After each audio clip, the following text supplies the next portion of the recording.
Okay. Latifa Abu Chakra, Ealing.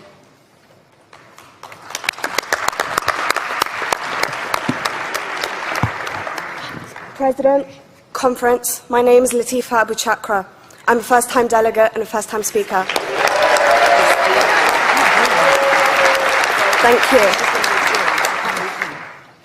I'm representing the Ealing Division in London, and I begin my address in the name of the Most High. Assalamu alaikum. Alaikum salam. When certain politicians and the media use the term muscular liberalism, that's just another word for racism and Islamophobia. This stance on Islam has led them into primary schools to ascertain why young girls wear the hijab, as it could be interpreted as a sexualization of these young girls.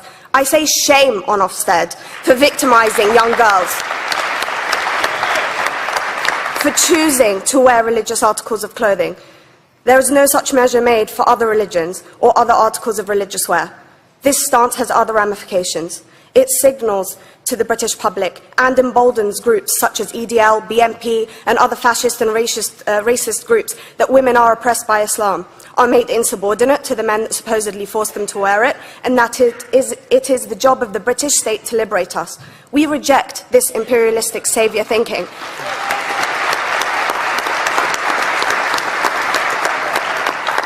And I am here to state for all people who choose to practice their beliefs openly that we are not oppressed by our faith.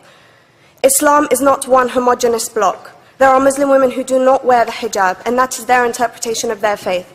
The Quran beautifully states, La ikraha fid din, which translates to, there is no compulsion in religion.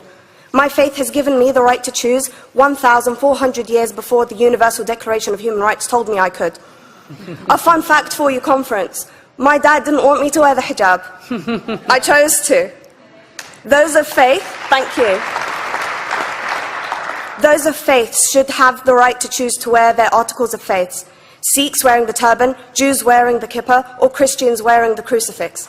Practicing my right to freedom of expression through the hijab empowers me and other women like me to know that we are able to make decisions for ourselves. Through the hijab, women like me feel empowered to overcome the social expectations of sexualization that is relevant and has currently resulted in many cases of anxiety and worse. I can speak for myself and others like me. At school, I was able to focus more on the thoughts that were running through my mind than how good I looked to the world. The NUT has supported a woman's right to choose when it comes to pregnancy. I want conference to support my right to wear the hijab.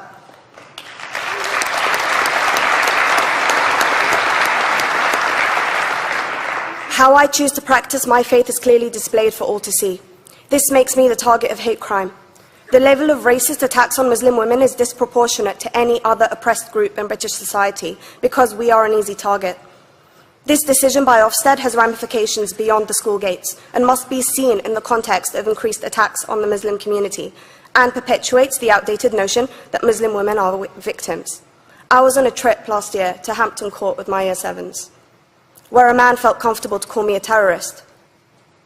As a Muslim woman, I'm not a victim, so I challenged him. He denied it. I'm sure you've heard of the Punish a Muslim Day. It's been spoken about a few times already this morning. And as a Muslim, I'm actually quite optimistic.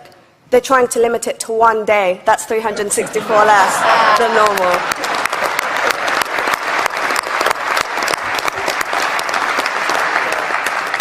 But let's be clear, conference.